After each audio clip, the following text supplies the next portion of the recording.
Yeah, welcome to an AI update. Now, the last time I did a talk on AI, I showed you what I was doing on my PC at home. This time, I'm going to cover things that have changed quite a lot since the start of the year, since that last time I showed you, but it's almost all going to be online rather than on my PC at home. And so one of the reasons for that is that things have moved on quite dramatically. So first of all, let me just sort of remind you a little bit about who I am. I have one of my big hobbies is photography. I've spent most of my working life writing computer programs, and I've been involved with a bit of AI way back in 1994 when I was working for a company that was selling some software that would write a program based on reading a file and used AI type things to do that. I've also been involved with things like Photoshop, digital photography. I did the machine learning course that Stanford University run online in 2013, and I did a couple of other courses on Coursera, which was an online learning platform based on AI marking systems, and that I did their Georgia Institute of Technology's computational photography course, and an interactive programming in Python course that Rice University were running. So that's a sort of bit of background about how I got into AI and some of the things that I'm doing or to learn about AI. So I'm going to talk about three different types of things on this bit of the course. On this bit of the talk. Large language models, generative image models, and video models. And what do we mean by models? They're what the people who are involved in AI build in order to get it to get a computer to do something useful in terms of artificial intelligence. And in some respects, calling it artificial intelligence may be the wrong thing. It seems to have become popular, but what we're really talking about is machine learning. So it's really about creating a program which, instead of sitting there and writing the code, we get it to create a simulation of something by learning from data we give it. And the thing that's happened in 2024 is AI seems to be coming everywhere. You know, over the last few months, Apple have announced that they're going to bring out some phones. They're saying in the fall, which to us means in autumn. They're going to bring out new phones or new software that runs on their phones that will bring AI, which they call Apple Intelligence, believe it or not. And that's what they're going to have available on your phone. In fact, I've already got some AI stuff on my phone, which I will show you later.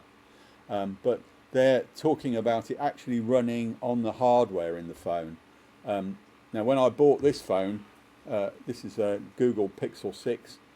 It's got a chip which is supposed to be capable of AI, but nothing apart from voice recognition ever appeared on it.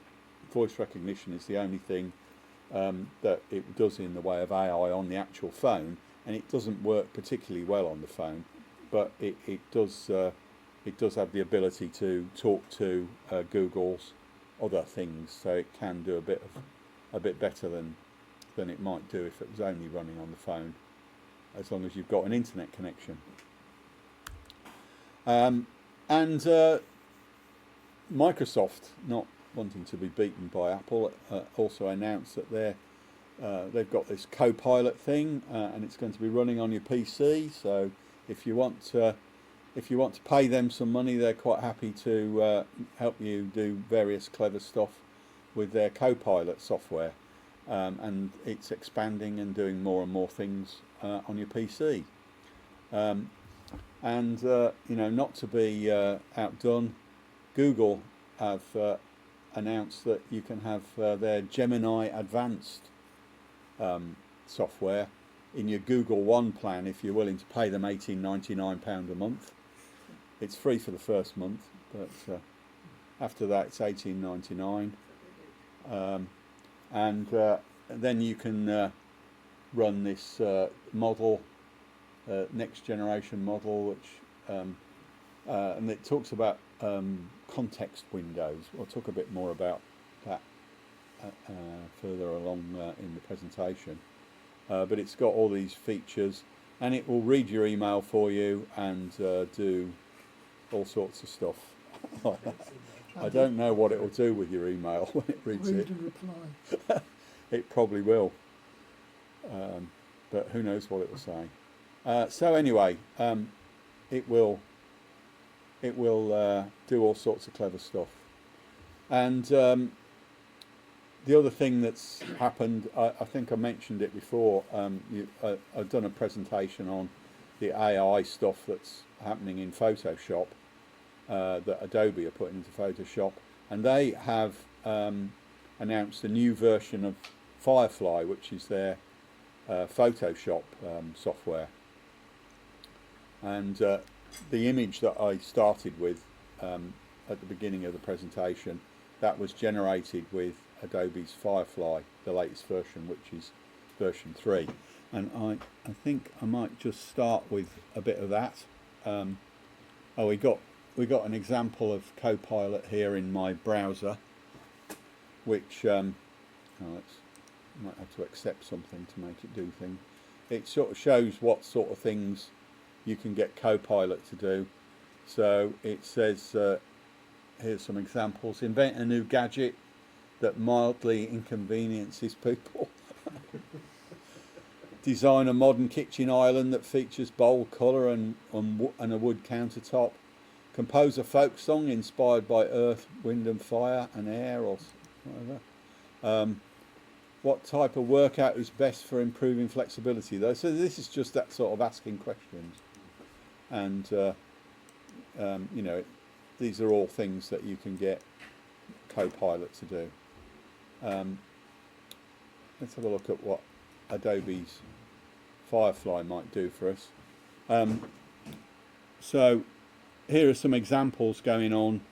A beautiful, crazy or cosy fantasy stone cottage in a spring forest. We can get it to generate some stuff for us. So that's using the prompt. Hang on a second. But we can, with the Adobe software,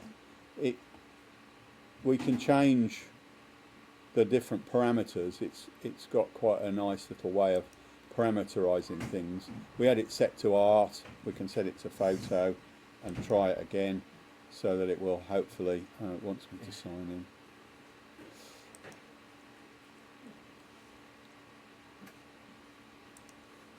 Sorry about this.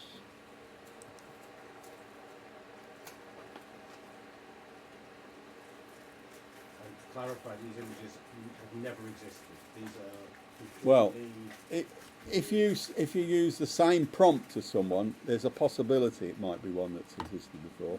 well, but in theory, it'll never be identical. You'll have variations on it.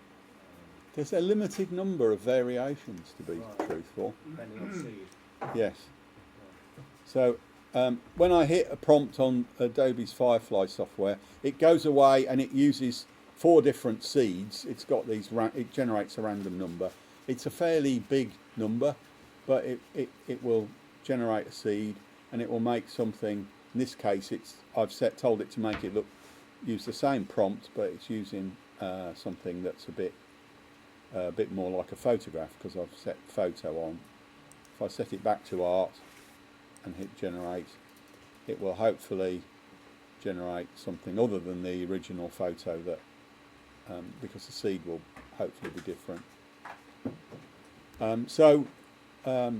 Whereas on the previous exam, the previous time I did the talk, everything was working on my computer, which was at home. This is all working on a much bigger machine that's shared by lots of people, and the first point to make is that if you did want to get involved with AI, you don't have to have a machine as big as the one I built if you want to do it somewhere remote on a big server farm. So this is happening somewhere, probably in California. I'm not sure exactly where, but it's on Adobe's big server farm somewhere, and so it happens reasonably quickly. We can make it. We can choose different parameters to it. As you see, this one was set with fantasy, cinematic, hyper-realistic, and art. We can make it say, okay, I want to make it look like some other image that I've got. So here's some examples. Or we can upload an image. I'll just use their example and hit generate. What happens if you want to change the image? So let's say, for example, you like the background of one, Yeah. but you like the cottage of another. How is it possible to go, okay, take that one and put that one on that one? It is, but you would need more bits of Adobe software to do that. Okay, right. So if for example you've got Photoshop, you can get Photoshop. You can actually use this software, Firefly, from within Photoshop, but you can mask bits of the screen, mix bits of the image, and say just change that bit for me, Right. and it will then merge in a new version of. Oh, it didn't. I don't know about Firefly, but what you can have is what are called persistent characters, for example, which is like a photo of an image of a person, and have them appear in all sorts of different poses and things like that. You see the same technique used in these headshot applications, where you give them 10 different photos of you, and they'll produce all these professional headshot type images. Right. And they're persistent characters. But I guess you could have persistent objects like a house or whatever, and put it into different scenes. I don't know how you do it, but it's possible. It doesn't seem to be choosing my composition reference very well. Let me try a line drawing version of the same thing. And you can of course give it very detailed instructions of what the image should look like, and you could do crazy stuff like Donald Trump and Joe Biden holding hands or something. An image which would never exist in reality, but infinite possibilities in AI. It's supposed to be able to follow these composition references, but it's not trying to make it like a line drawing. It is very fast though. Yeah, it's not. But it's producing the same thing every time. Oh, they're very similar, aren't they? Yeah, would be very. They look the same. Let me give it a bit more of a prompt. Line drawing of. See what that works. So, in fact, Firefly, what I'm using at the moment, is free. You get a certain number of uses, but if you sign up and sign into Adobe's website, which is firefly.adobe.com, you can get it to do these things for you for free. So many credits a day, I think it is. Yeah. So it will let you do a limited amount of stuff each day. It's not really following what I wanted it to do though. So, which is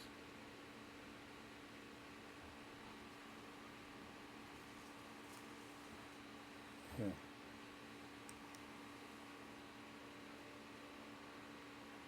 I really just want a line drawing. I don't know why it's not following the line drawing thing.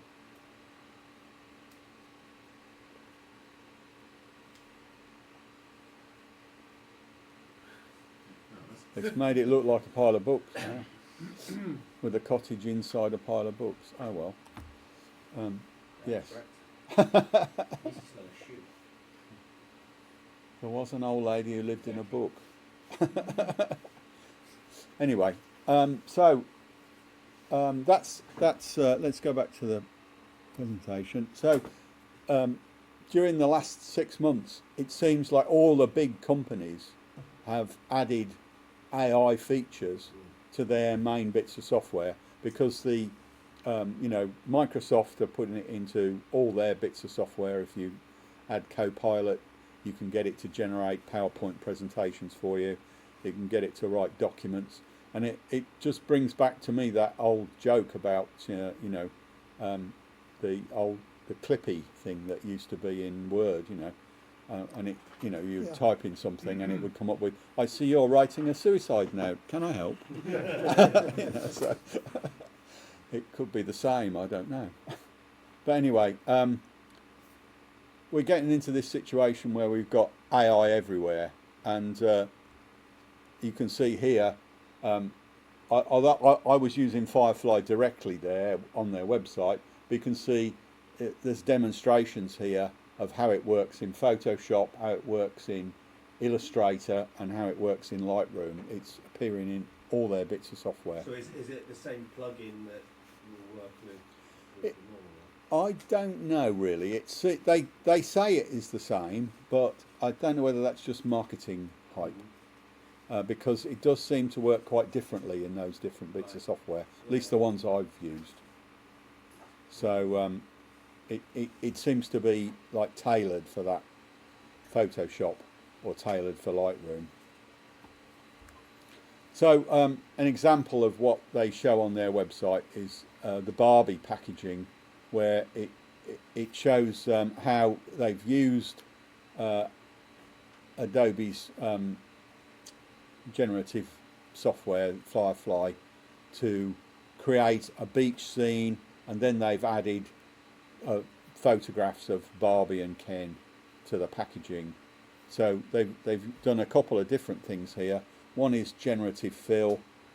So let me just run this thing that will show you how you can change the background of the packaging, and you've still got the same pictures of Barbie and Ken working away with the sea or the pool or the tennis on the beach or whatever, so they can produce different versions of the same package with the same dolls and sell them several times to young girls who don't know any better.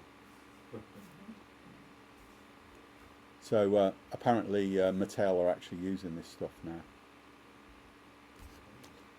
So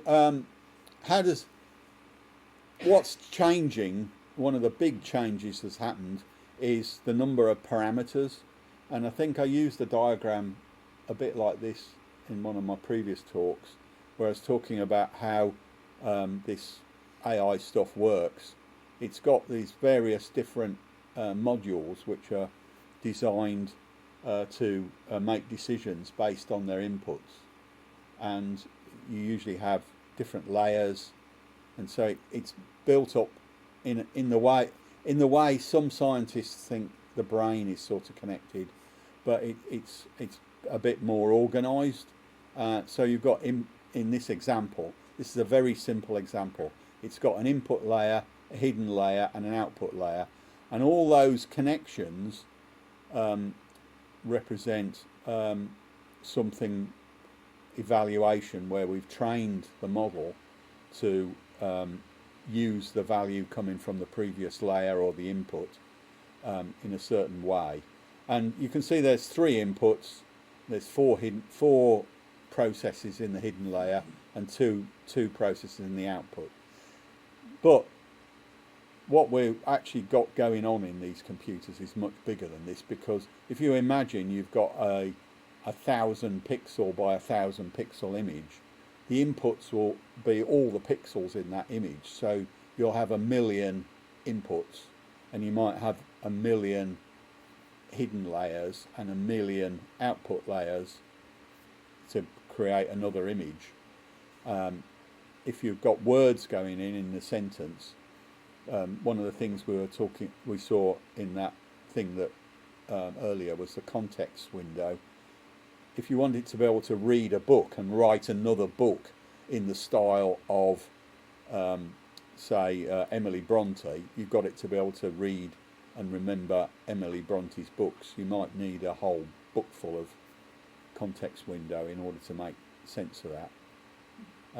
And so you're talking about millions and millions of parameters, because each of the lines or the inputs in there represent a parameter. So we're talking about billions of parameters. And so my little machine at home, which was, as you know, not so little, has 128 gigabytes of memory. It's got 24 gigabytes of video memory, and if you want it to be used in the video processor to do something quickly, you really got to fit the whole thing into memory. And so you need all the parameters to fit into memory. And well, what are the parameters? Well, in an ideal situation, they're floating point numbers, about 32 or 64-bit floating point numbers. So they're going to take up quite a few bytes. So what's been happening has been people have been making bigger and bigger models with more and more parameters and training them for longer and longer. And so the amount of memory required to process has got more and more, and the amount of time to train has got longer and longer. And the companies like NVIDIA, who are making the processors, the graphics processors that are doing all this work, are making a big profit, and it's becoming less and less likely you can run it actually on your home machine. But there are some people going in the opposite direction. They're saying, well, we've done some tests with models where instead of using a whole byte for one of these parameters, we can use just half a byte, or even just a bit, one single bit. So it's either yes or no, or, you know, these cut down models are being used more and more as well. But just to show you a little bit about what this is really going on in this, a lot of the models we're using nowadays are based on transformers, so they're much more complicated than that diagram I showed you before. So unlike that, which has only got sort of simple things, this has got much more things going on. This is actually a diagram that shows you what it's like if you're just showing processing a 4-word sentence. And this little video here shows what it could be like when you take that bit and put it all together and start it all working. So you can see that it can be, even for a 4-word sentence, you've got quite a complicated thing going on in what's called a transformer-based model. And that thing, in order to handle Emily Bronte's latest book or last book, or, you know, it could require huge amounts of calculations going on. So what are these large language models that are doing this sort of thing? One of the people I follow on YouTube, LifeArchitect.ai, for example, has this diagram which shows some of the latest models. You might remember that when this sort of all started coming into public knowledge, GPT-3 was the major thing that everyone was talking about, and GPT-3 has now been replaced and improved by GPT-4, and a cut down version called GPT-4o, which O stands for optimized, and that is what's known as a multimodal model. It has different experts. It's a collection of experts, and so the first part of its process is deciding if you are asking it a question or asking it to do something, which of the experts it might have the best chance of solving your problem, and it might pass it off to one of the experts to solve, and then it would return with different different answers. So these circles that look like planets, they represent the size of the model. So you can see here the original, or the most popular version of ChatGPT was using a version called ChatGPT 3.5 Turbo, but that was a 20 billion parameter model. GPT-4, this mixture of experts, has much bigger number. It's got 1.76 trillion parameters. There are other models around. Ernie is quite a big one. Ernie version 4 has 1 trillion parameters. Gemini, this is Google's model, has 1.5 trillion parameters. Claude, which is a model that I use quite a lot, and it's available on my phone, but the app on my phone is basically contacting a remote machine. I can't find it now on my phone. Let me just do a search for it. So when you talk about experts, what you mean there is, for instance, there might be a GPT 4.0 version for lawyers or medical. Well, basically, or, engineering or something. what they've done is GPT-4 itself is a model, or has got these sort of sub-models in it. Yeah. So it's basically got different bits of it trained for different things. Right. It's like Minsky's community one. Okay. So a whole load of experts that then argue and then they send the result out. So here I've got Claude. I'm just showing it to the camera first of all, so you can see. But Claude is running on my phone. I can ask it a question, and it will let me do a certain number of things on it a day. I've never found I've needed to actually pay for it. So, but it's quite useful sometimes in the pub if you want to solve an argument. Get the AI to I show use it. Gemini a lot, and I find Gemini excellent. I get it to write presentation templates. I get it to give me a full essay on a particular subject. I need to sort of fact check it sometimes to make sure it's accurate. Well, I've noticed that with Claude I have to fast check it quite often. Yeah. But anyway, so this shows you the different the next popular models. What else is going to come this year is probably going to be even bigger. It's things are growing, things are getting bigger. The guys at X planning a big model called Grok, and the latest things. So this slide is the June slide. So this was what was in June. Since then, a lot of things have changed. So as I mentioned, the context windows are growing. The data that's been used to train has been growing. The people trying to make the size of models smaller by doing what's called quantization, by reducing the number of bits in each parameter. The other thing they're trying to do is this thing called alignment. And what alignment is supposed to do is supposed to make them less liable to swear at you or produce data that's wrong or inaccurate or something that people might not like. So it's almost like training them to be a bit woke, perhaps.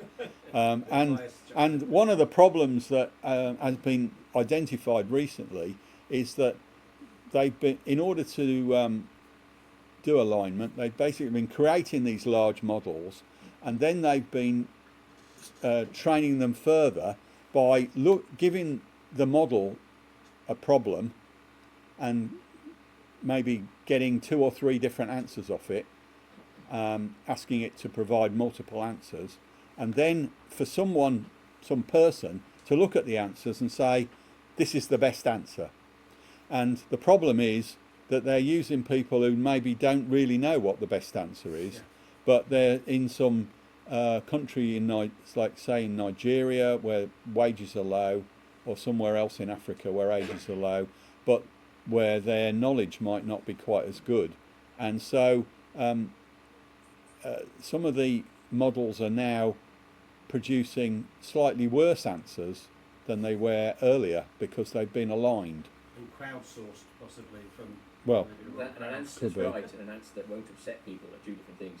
well, exactly. That's part of the problem. I'd rather the right answer and the upset person.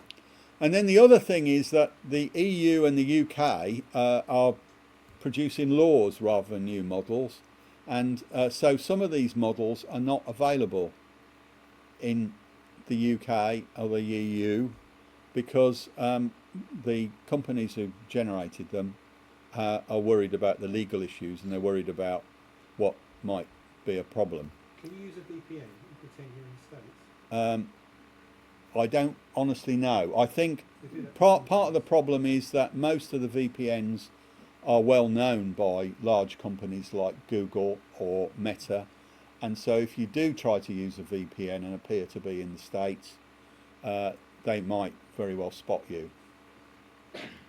I haven't actually tried it, but I do have another way where you might be able to get around it, and I'll come to that at the end. So some new models were announced in July. There's an even smaller version of GPT-O optimized, a tiny model that's cheaper and faster to run, and in fact it's so cheap to run they're letting everyone use it free for the moment. There's a new model, Llama 3.1b, which is Meta's latest tool. It's a very powerful model, but unfortunately this is one of the ones that I've found you cannot use in UK at the moment. Whether it will be possible to use it in the UK is a question that hasn't been answered. But I would say it probably will be possible in the UK. It may not be possible in the EU because the EU seems to be causing some of the Americans' companies an issue. And there's another model called the Aurora GPT, which is interesting because it's great at solving scientific problems. It's being trained on lots of scientific papers. So when that comes out, and it's due in September, it was announced in July, but it's likely to be available in September. It will be interesting if you want to do things with science. So there's been a statement that Meta won't offer future multimodal models in the EU. They're worried that the EU laws won't allow it. And Apple has similarly said it won't release its Apple Intelligence features in Europe because of regulatory concerns. But apparently Meta have said that they are going to release their stuff in the UK, but they're just trying to solve a few issues first before they actually launch it. What would be the reason for the EU not allowing it? Well, it's not that the EU don't allow it. It's just that the EU laws say that if it's allowed, if you use it in the EU, it's got to follow EU laws. And I think Meta are concerned that they don't know how to force it to follow EU laws. Could it be safety concerns? Was data? It could be safety. It could be stuff that it might say. You know, it might be if it's been trained on data that's off the internet. It could be that it's copyright issues. Could be issues about defaming people or being racist or sexist or whatever. You know, if you ask it certain sorts of questions, it might give you the wrong or answers that people don't like. There's a big concern about education, and some of the students that I mentor over at UCL, last summer they did a paper, or the plan was to do a paper as part of their annual work, on AI and the implications of AI on secondary education. And I'll put it on the server. It was a good document that we produced actually. And we're going to present it to the select committee at Parliament as well on the next time we run a session there. So it's all good. So, as I said, the GPT-4 models have grown. We've had GPT-4 Classic, where there's a turbo version which is smaller and faster, but gives you fewer wrong answers. And one of the interesting things that this Life Architect website shows is how they score on various different quizzes. So there's a couple of special quizzes, and the MMLU and GPQA have been designed specifically for testing AI software. The MMLU has been designed so it's not possible, the answers to those questions are not available on the internet, and they will not appear in searches. And the GPQA similarly has been designed so that these answers are not available. And the MMLU is basically can be, the numbers it produces are supposed to be equivalent to human intelligence. So if an AI is getting a score of 86.4, it's something like someone who has a lot of knowledge but an IQ of 86. But in terms of knowledge, the GPQA score is comparing you to like something like a PhD student, how much you know about a certain subject, and 35 is what a PhD student would be expected to get on a GPQA test on their subject. Whereas what we've done, for example, with GPT-4 Classic, it's the mixture of experts type of model. The experts involved could be on any of the subjects that it's been trained in. So it's getting the level.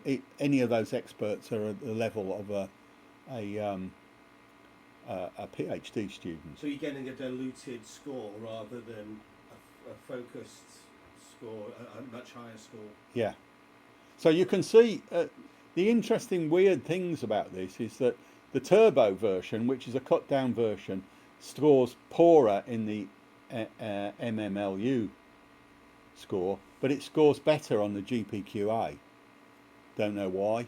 It might be the questions they're asking or whatever, but and you can see that in fact the Omni version scores much better than the GPT-4 Classic mixture of experts. So they've obviously done something between March 2023, when GPT-4 Classic came out, and May this year, when GPT-4 Omni came out. They've managed to improve it, so it's scoring better on both MMLU and GPQA. What happens if it throws up an answer that you know, because you're so clever, that is wrong? Is there any feedback possibilities? There isn't really, but what people tend to do is to actually tell it, because a lot of these times you're doing it with a conversation. So if it doesn't give me an answer I like, because sometimes I'm not asking it to give me an answer about something technical, I'm asking it to help me do something like write a report. I might then say, you're wrong about that. Can you ever rethink about that particular item in the thing it's done, and get it to do it again?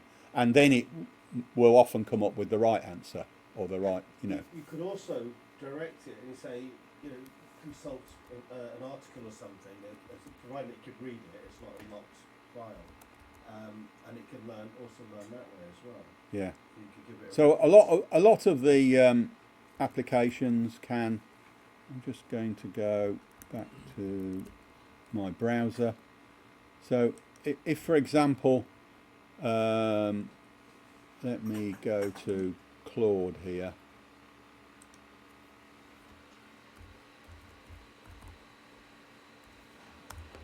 If I go into Claude and one of the things I can do here is I can add a document to it. So if I want to do a particular thing, like we had this thing with the lease for this building the other day, and I basically tried to get it to compare the old lease and the new lease. The problem was, although I had the new lease as a text PDF, the old lease was it was a series of photographs in a PDF. Unfortunately, it couldn't read the photographs, so it wasn't able to help me. But what you can do is, if I had a Word version or a PDF that was a text version, I would have been able to get it to compare these two documents. Who owns the actual copyright on what's generated? Or if you give it a file to say, please sort this, do this file, or use this file, does it own the copyright of what you've sent it? I mean, so is that particular to your version? This at the moment is still in the air because copyright law hasn't been changed to follow that. But a lot of people, the people who are producing these models are generally saying it's, you know, the copyright is.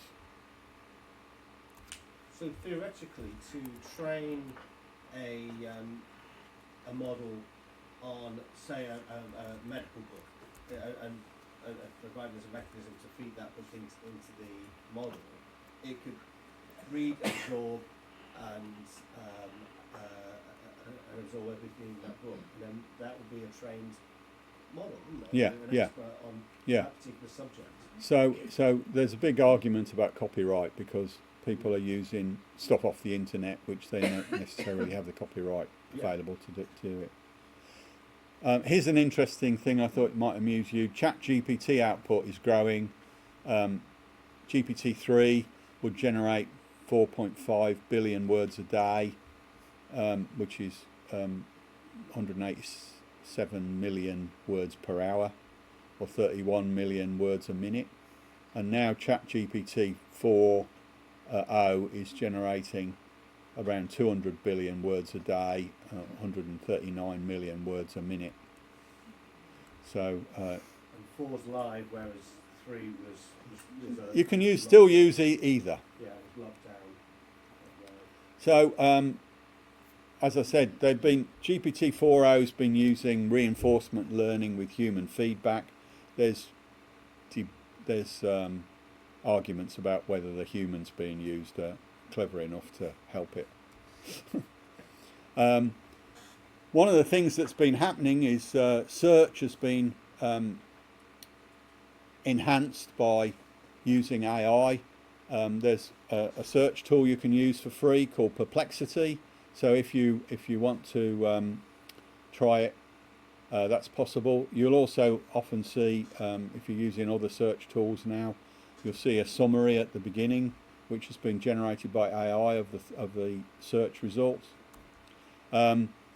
Meta's made some announcements, and the weird thing about the Meta announcements is that they claim that the small models have been distilled from the large model, and they're actually going to make the whole thing open source. So I'm not quite sure how they say you can't use it in Europe.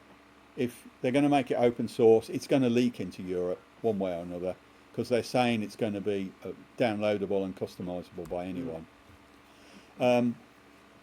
As I said last week, Llama 3.1 was announced. That's a meta model. It's got 405 billion parameters, or there's a smaller version, 70 billion, or an 8 billion ultralight small version. And on their website, there's a button that you can download it from. Unfortunately, when I try it, if I go to hang on, I've got got the thing here. If I go, oh no, that's the wrong. Yeah, it's this one. Meta have got a website, talks about all the things, wonderful things about it. You can hit the try Meta AI button, and it gives you that message saying it's not available yet in your country. So hopefully it will be at some point, but not quite sure how they're going to stop it leaking out if it's open source. Certainly worth trying the VPN though, isn't it? Yeah, it might be. It might work on a VPN, but as I said, a lot of them have. Google have got their new AI Studio where you can choose lots of models. They've got some experimental models. You have to unlock your device. There you go. You mention it and it speaks to you. They've also got a couple of other interesting things. They've got a Shield Gemma and a Gemma scope. What Shield Gemma does is it's an open source thing that allows you to use with your models to review both the inputs and outputs to a model you're using to see whether it is acceptable or not. So it's a way of preventing another model from giving bad advice or wrong advice or something that people wouldn't like. And Gemma Scope is also an interesting thing which works with their Gemma models to analyse how Gemma got to an answer. So if you ask it a question and you go, well, that's the wrong answer, how did it think? Whatever made it think that was the right answer? Or how did it come up with that answer? Then you can use Gemma Scope to analyse how the model works. There's a new way of evaluating models. As I said, we've been looking at that table on AI Architect, on the Architect, what the number of parameters may not be the best result. One of the things a website called Chatbot Arena does is it shows you can ask questions on there and it will pass a question to two models, and it won't tell you what the models are, but then you can say which model's answer you like best, and then it uses that data to value the models. And so far, recently, Gemma 2 is coming out as the favourite model on the Chatbot Arena website. One of the other things that people seem to be interested in is retrieval augmented generation, RAG. I found a couple of sites where you can download or use RAG based things, and this is where you can give the system lots of your own model, lots of data that you want it to know about, and it will process it. Boomi is one for businesses, so if you're looking for a business system, or the one that seems to be really popular is known as AIP, and it's from I've forgotten the name of the company now. Well, Boomi was Dell, wasn't it? Yeah. Dell The AIP is Palantir. Oh yeah, it's on the slide, sorry. So Palantir is a very controversial company because one of its biggest customers is the US military, and it's been using Palantir to fight wars. So is the belief. And finally, you might say, well, how am I going to decide which model to use? Well, here's a tip. There's a website called POE.com. If you go on there, you can try lots of different models. You can try asking the same question to millions of different models. And if you want to actually pay for a website to do all these things for you, POE is quite a reasonable price, and it lets you use multiple models. And that means that when a new model comes out that beats all the models you've got so far, you can swap models and just go to the latest model and use it. and an it's aggregator sort of. it's yeah, an aggregator, and lets you use any of these models, and that's it. Excellent. Thank you. And if you want a demo of any of these models, we can do that I later. was thinking about the Turing test. I think Laid probably. out in the sky now, isn't it? Yeah, exactly. I was just thinking.